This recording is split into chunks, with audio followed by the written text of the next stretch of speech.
Coal has a wide range of uses, which can be summarized into 3 main uses according to its purpose: steam coal, coking coal, coal chemical coal. Here to introduce the coal ball press installation and precautions.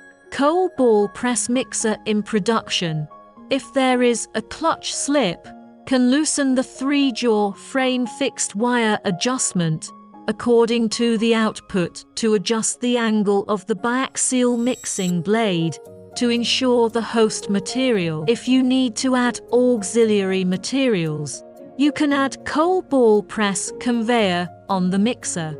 In normal operation, we should ensure that the belt does not run off. If the belt is not right, we can adjust the front and rear roller bearing.